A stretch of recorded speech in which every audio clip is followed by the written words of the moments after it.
Hello and welcome to College and Beyond Real Talk with Amour. If you have not already guessed, I am your host, Amour Carthy.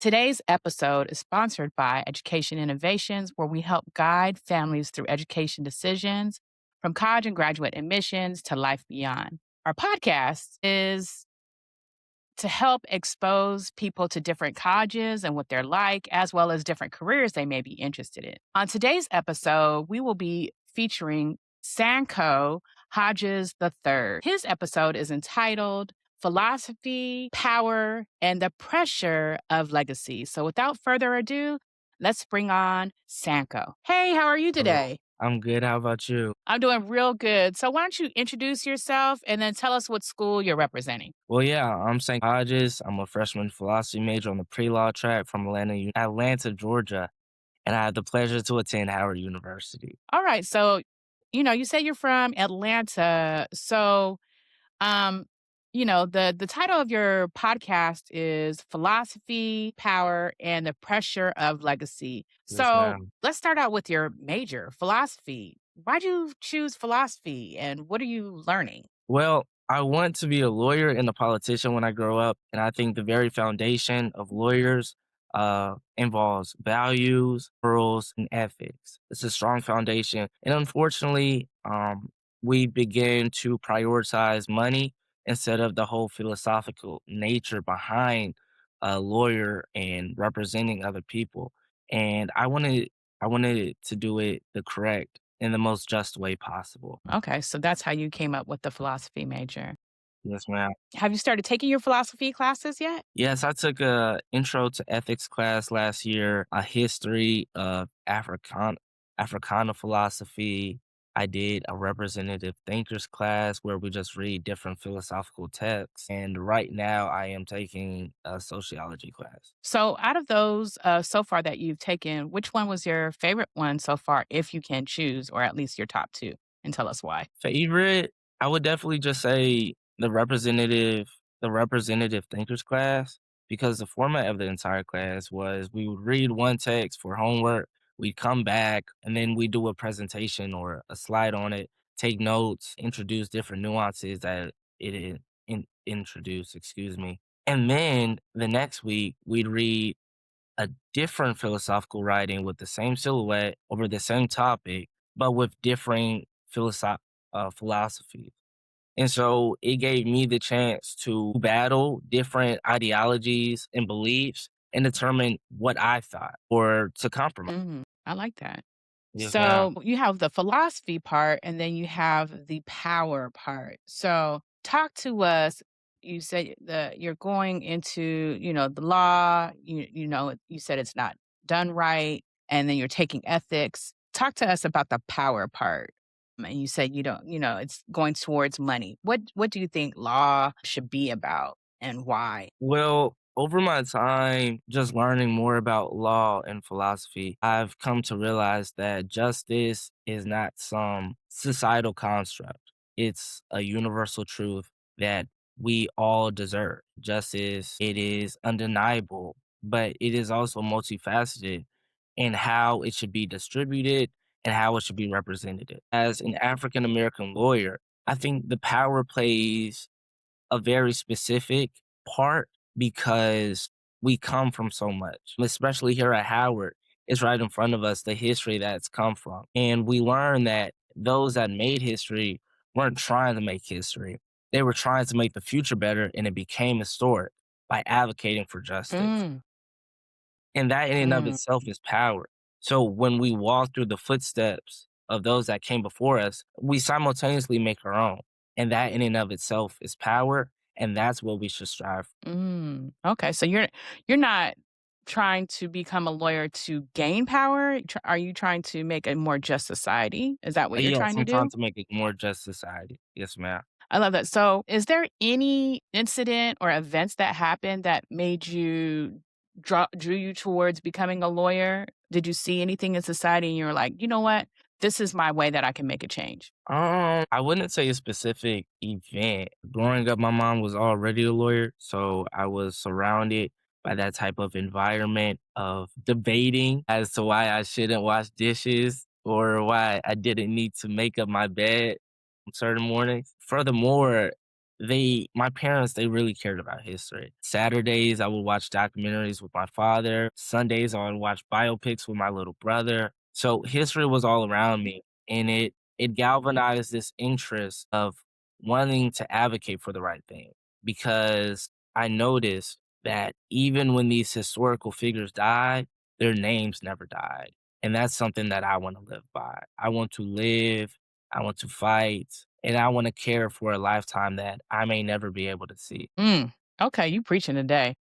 Thank you. Thank you. So come from a family that is from Spelman and then Morehouse. Not only did your dad go to Morehouse, your grandfather went to Morehouse, and you have that pressure of legacy. Well, did you? I guess. Did they tell you you had to go, or did you feel the pressure of it? Well, growing up, Morehouse had just been an integral part of my life. I don't think I even thought it was a choice until 11th grade.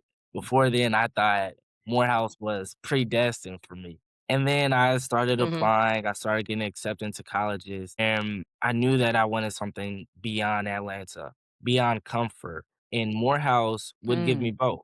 It's not necessarily a bad thing, change is uncomfortable. And I don't think I would have changed to the extent in which I wanted to if I just was 5 minutes away from my parents, still in the same place as my friends, with the same faculty that I hmm. had known all my life. So once I told my granddad and my dad that, I think they both understood and they were very supportive in my college going process. Were you scared that they would be, pushed back or disappointed in you? No, Because I know I used to actually. see you as a kid at Morehouse. Yeah, I look, I was more from head to toe. That wasn't even a question. But they were very understanding and all they want is the best for me. They've always wanted the best for me and they prioritize my education before their own desires. So Howard being the great school that it is, they were excited that I was going. And furthermore, I think they were proud, moreover impressed that I had the courage to make my own decision. Got you. So, I'm not gonna say I was surprised that you chose Howard, but I was proud of you that you went for what you wanted to do. So, tell me, what was your first month like at, Howard? Was it all that you thought it was gonna be in your mind, or how was it a little bit different? First month, first month was welcome week, which was full of partying. First day of class, which was full of dressing, and You have to dress? but yeah, we have well, not necessarily. Sometimes I can go out in sweatpants. But on that first day of classes, they Mhm. they really cared about that best outfit. And that wasn't a problem to me. I think I really did a little thing. But I'd say my first month was exciting. It was exciting to meet new people, exciting to experience new things and exciting to feel the plethora of emotions that I was feeling, both nervousness, excitement, imposter syndrome at times, but also a feeling of belonging. The duality of emotions that were conspiring within everything was exactly what I have, exactly what I, exactly what I have had wished for. Excuse me. Mhm. So, you had imposter syndrome? Really? At times I did. I think that was consistent with almost every student. I remember it was a pinning ceremony at Howard University and everyone was getting their pins and they had either a faculty member or a parent or a student pin them. And as I stood in the Mhm. middle of the field, I didn't have someone that was personal to me that could pin me. And my roommate's parents, they pinned me and I'm so grateful for that. But Mhm. it showed me that I didn't necessarily know anyone at the moment, but that only prompted me to come out my shell and meet new people. It was unfortunate that I had to Mm. learn that way, but I'm glad that Mhm. I learned that way because there wasn't a choice. Yeah, yeah. You know what? I know this is about you, but I remember when I came from Oakland all the way to Spelman, I was similar to you. I remember moving in my dorm. I didn't have anybody helping me with some little boyfriend or something, and my roommate's family, and so I was alone too. And so sometimes when you go far away, you're alone. But like you said, It's either you're gonna sit there and be in a shell or you step up and you meet people. Exactly. So I don't necessarily think that that's imposter syndrome. I just think that that's you don't know anyone. So you make a choice. Excuse the Are you verbiage. gonna meet people? I say excuse the phrasing. Wrong phrase, wrong phrase. Yeah, yeah. Because well, if we wanna get back to that phrase, what do you define that as? Imposter syndrome, I believe that it was just a lack of belonging, feeling as if Oh, you're inadequate to everyone else around you. okay. Okay. Okay, so then that makes sense. Okay. So, you know what? You were a very strong student in high school, and we know that Howard is a top-notch school. What are some of the things that you would suggest to or what did you do in high school, and what are some of the things that you would suggest to high school students to get into Howard like yourself? What should they do? To get in? No, I said, what did you do while you were in high school? What were you like as a high school student? And Okay. then what are some suggestions that you would give to high school students who want to go to a place like Howard? Well, I studied really hard in high school, mainly because my parents didn't give me any other option, and I prioritized my education before anything else. My mom has a slogan, and I think almost everyone has a slogan: work hard and then play hard. And I worked really hard at being involved in extracurriculars, involved in student organizations, and involved in my own work. There needs to be a level of care and a level of priority and attention that is presented within your schoolwork. And that's exactly what I showed. So, to high schoolers who are trying to get into Howard University, I'd say practice those study habits, practice meeting new people and networking as well, because networking can get you really far. And lastly, I'd say be confident in yourself. Your confidence can go a really long way. I like that. So, what are some of the things that you did in high school? What were some of the activities that you did? Whew, it feels like I haven't been in high school in 30 years. Okay. So I was student government association president. I was co-president of the Gay Straight Alliance Club. I was Mr. Freshman, Mr. 11th grade, and Mr. Beta Club for homecoming. I ran on the track team and I played on the junior varsity team. And Your nonprofit? in high school, that's exactly what I was finna think. In high school, I also founded my own nonprofit organization. And what was that nonprofit about? My nonprofit organization sends athletic gear and athletic shoes to academies in West Africa. So let me see. Now that you are in Howard, yes, you're taking your classes, but what do you do for fun? And then what other activities do you do if you are in any related to your, you know, Well, for fun, I party. I party a lot. okay. Is that It's how a college. is that house parties or clubs? It's a mixture of both. I go to the clubs more than the house parties because the house parties are really conjoined. There's no room to even walk around really, and it's extremely hot in there. I don't I don't really be having a lot of fun at house parties. I'm sorry I got so passionate about that. But anyway, I also go on bikes, like, when it's warm, it's pretty cold right now, but when it was warm, I was going on bike rides with my friends throughout the city of Washington, DC, just exploring, the advantageous self. What else do I do? So I mean, I so just did have you rent a bike? yes, they have these Lime bikes, the ones that you can scan, Mhm, um, and mhm. then get on, and they have those all over Washington, DC. Oh, that sounds like fun. Okay, so you explored the city. Okay, and you made it clear you don't like house parties because it's too hot. Is it and crowded? But is it free though? The house parties? Oh, no, no. What? The Y'all don't? parties are about, like, No. $20, and if you're like me, they be like 25, $20 because I be procrastinating until the very moment it's time to go to the party because I wanna know where everyone's at, you know what I'm saying? Like, I don't wanna go to a party that no one else is there, so I wait for everyone to go, and then I'll go, and I have to pay. So do you wait for them to text you and be like, "Oh, we're all over here," and then you go, Yes, and then the price has yeah, gone up? matters. You don't wanna be the first one to a party, like, it's not really fun. It's not. So, since I'm older and then I know that, I don't know anything, but, do people dance? Do y'all dance? Oh, yeah, folks be breaking it down. I be breaking it down. Okay. Yeah, folks be dancing. Good. Back in Atlanta That's when what I was with that's what I'm saying.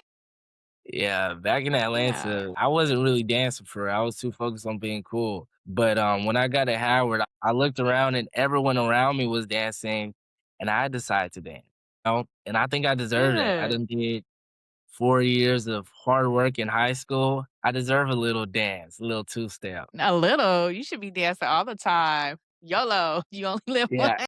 Yeah, well, I can't have anyone thinking I'm crazy. It'd be insane. I just walking through the campus dancing and stuff. It sounds like you're having fun and enjoying your, time at Howard, so that's what it's all about. It's not just about just being in the books, but actually partying and building relationships because those will sustain you, I believe, throughout your whole life Oh, yes, of because course. people are gonna be like, that's how they remember you, not just in class, but how you were as a person. Definitely. Now, what you said other you're are you in is it mock trial? Yes, ma'am. I'm on the mock trial team. So, tell us what that involves and what's the commitment like? What are you supposed to do? Okay, so mock trial essentially is act like you're a trial, like as a lawyer, but um, it's a made up case. So think, let me give you all a scenario. Think a murder for hire. There's a prosecution and there's also defense. So between the two, you're either on prosecution trying to take the defendant to jail or you're on defense trying to keep the defendant from going to jail. Those practices are 3 hours long from 7 to 10 on Tuesdays and Thursdays. However, the week before competitions, it be all week. So Monday to Friday, Tuesday and Thursday.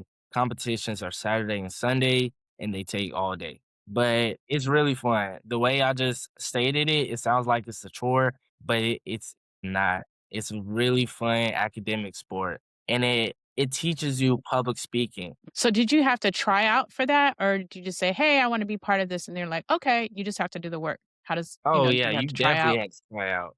Yeah, Howard is What one is of that? the Howard is a competitive school, so there's no such thing as it given to you. You have to work for it and you have to earn it. So the tryouts, So, there were about mhm, 500 people there, all trying to get a spot. And on the day of the tryouts, they had the interest week before from Monday to Thursday. Then tryouts were Friday and Saturday.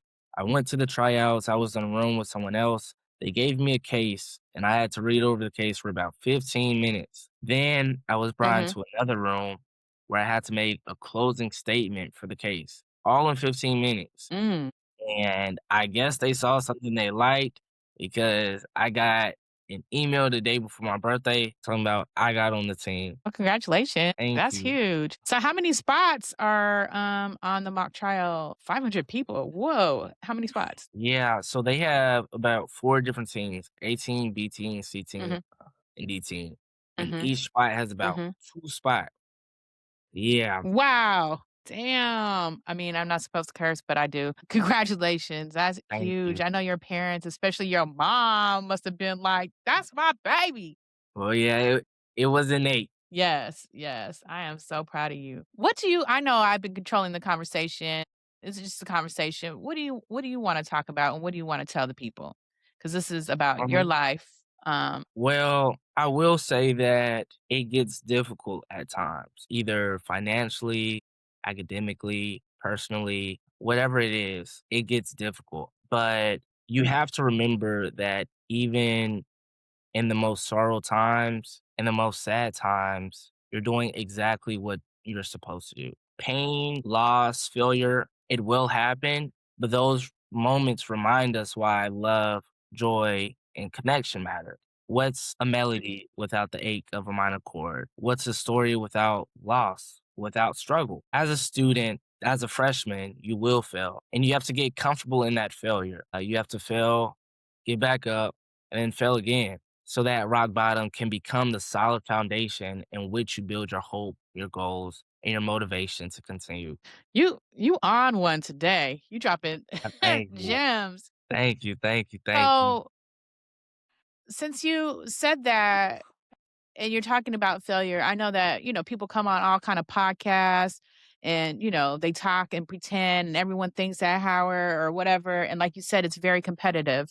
How did you feel when you first, failed something? What did you do and how did you come out of that? Well, I was running for secretary of the College of Arts and Sciences freshman council, Mhm. and I ended up Mhm. not I lost by about 30 votes, and Mhm.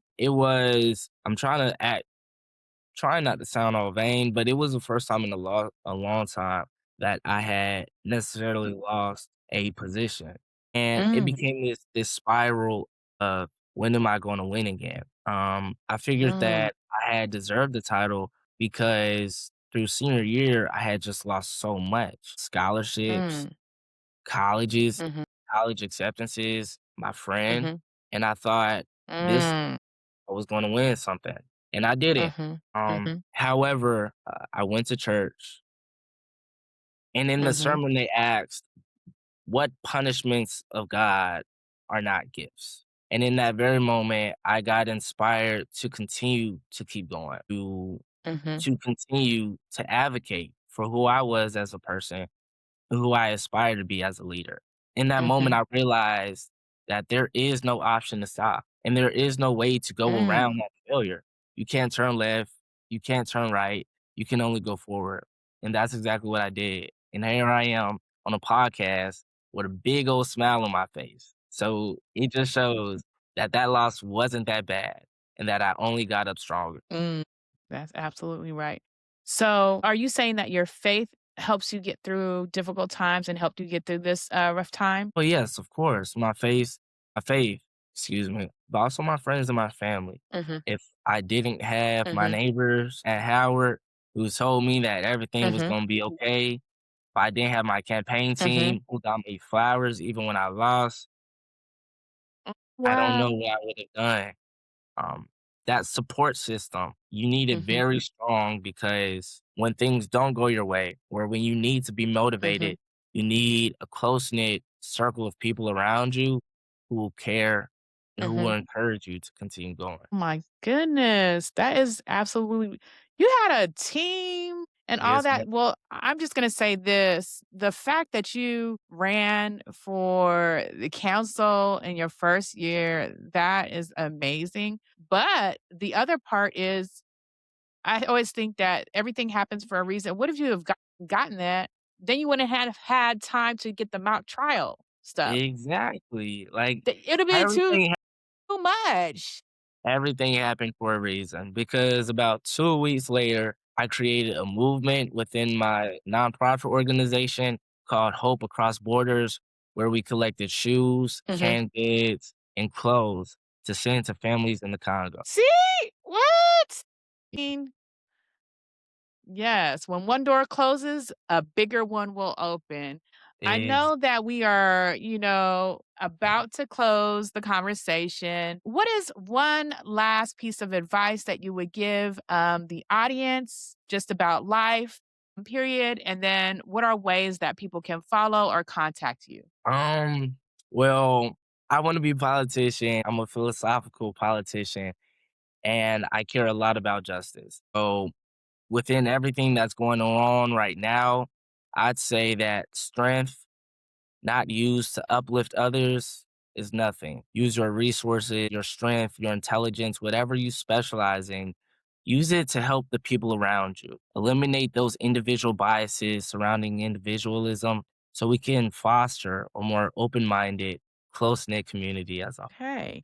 And how can people follow you? Oh, you can follow me on Instagram at Sancho Hodges, SanchoHodges. And that's really all I have. I also have my nonprofit organization, Shoe Ethics, SHOETHICS 2023. If you can't find that All or if you right. can't remember it, it'll be on my bio in my main Instagram. All right. Thank you. See you next episode. Bye. Or